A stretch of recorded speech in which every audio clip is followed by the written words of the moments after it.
Beberapa orang tua pasti pernah mendengar tentang bank darah tali pusat.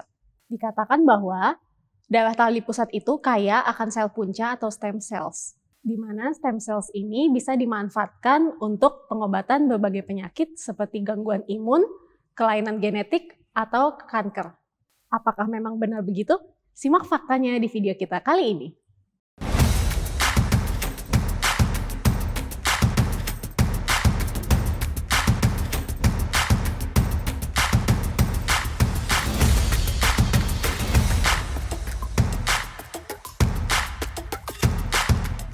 Jadi proses ini merujuk pada pengumpulan darah dari tali pusat dan plasenta setelah bayi lahir, di mana darah tersebut bisa dipakai di kemudian hari untuk membantu pengobatan beberapa penyakit. Jadi darah tersebut mengandung sel khusus yang namanya sel punca hematopoietik atau hematopoietic stem cells. Sel punca adalah jenis sel induk yang suatu hari bisa matang menjadi beberapa sel darah, seperti misalnya sel darah merah atau sel darah putih. Sebenarnya, selain di tali pusat, sel punca hematopoietik ini juga bisa ditemukan di dalam sumsum tulang. Nah, pengambilan sel punca dari darah tali pusat ini memiliki banyak keuntungan bila dibandingkan dengan pengambilan dari sumsum tulang, karena prosesnya yang lebih mudah dan simpel. Kalau dari sumsum tulang, proses seperti matching, pengumpulan darah, itu bisa memakan waktu berminggu-minggu hingga berbulan-bulan.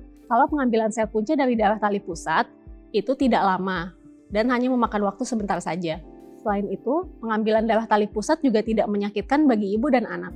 Jumlah sel punca per unit volume darah di tali pusat juga lebih besar dari yang ditemukan di sumsum tulang. Dan yang paling penting, sel punca dari darah tali pusat bisa dibekukan dan disimpan. Tidak seperti dari sumsum tulang yang harus segera digunakan setelah diambil. Lalu, apa manfaat sel punca dalam pengobatan penyakit? Sel punca dipercaya sebagai masa depan dalam dunia kedokteran, dan saat ini sedang banyak dilakukan penelitian mengenai manfaat sel punca dalam pengobatan, seperti misalnya untuk mengobati penyakit seperti penyakit kardiovaskular, diabetes, dan penyakit neurodegeneratif.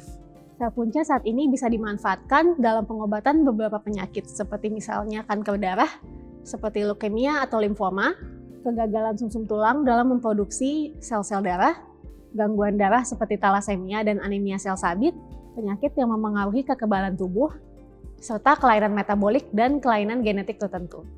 Nah, mungkin para orang tua di sini udah mulai penasaran nih, apakah ada kesulitan tertentu dalam proses pengambilan darah dari tali pusat ini. Terkadang memang darah dari tali pusat yang diambil itu jumlahnya tidak cukup, bisa karena berbagai sebab, seperti misalnya bayi lahir prematur, atau ada kondisi gawat darurat yang membuat tenaga kesehatan lebih memprioritaskan penanganan pada ibu dan bayi dibanding untuk mengambil darah dari tali pusat. Lalu untuk sel punca dari darah tali pusat yang diambil, apakah bisa dipakai untuk anak yang sama? Nah, jadi ada dua jenis transplantasi sel punca. Sel punca dari darah tali pusat yang diambil itu bisa digunakan untuk anak yang sama atau untuk orang lain. Tapi memang untuk anak yang sama ini pemakaiannya sangat jarang sekali terjadi. Karena mutasi genetik juga bisa ditemukan pada darah tali pusat. Jadi misalnya, seorang anak punya penyakit genetik atau kanker darah tertentu, maka sel punca yang diambil dari darah tali pusatnya itu mungkin nggak bisa digunakan untuk mengobati penyakit genetik atau kanker darah yang ada pada dirinya. Tapi, sel punca yang sudah diambil itu bisa dimanfaatkan untuk pengobatan penyakit lain pada orang lain. Transplantasi darah tali pusat untuk orang lain adalah proses yang paling banyak dilakukan di seluruh dunia. Kalau untuk orang lain, sel donor dan penerimanya harus match, karena kalau sel donor ditolak oleh tubuh penerima, transplantasinya tidak akan bekerja. Lalu, bank darah tali pusat itu apa ya? Nah, jadi darah tali pusat ini bisa disimpan di suatu bank darah. Setiap bank darah mungkin memiliki kebijakan yang berbeda terkait biaya penyimpanannya, serta screening yang diperlukan untuk darah yang akan disimpan. Jadi, apakah darah tali pusat bayi harus disimpan? Darah tali pusat bisa dipakai sebagai asuransi terhadap penyakit di masa depan yang mungkin muncul pada anak.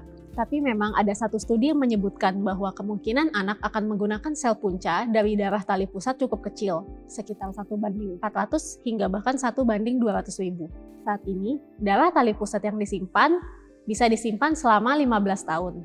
Penyimpanan darah tali pusat ini bisa bermanfaat bila dalam keluarga ada riwayat penyakit seperti kanker atau penyakit genetik.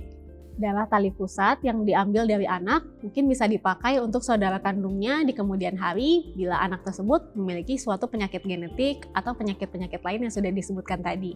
Darah tali pusat pada anak yang sudah diambil juga mungkin bermanfaat untuk pengobatan transplantasi sel punca untuk orang lain.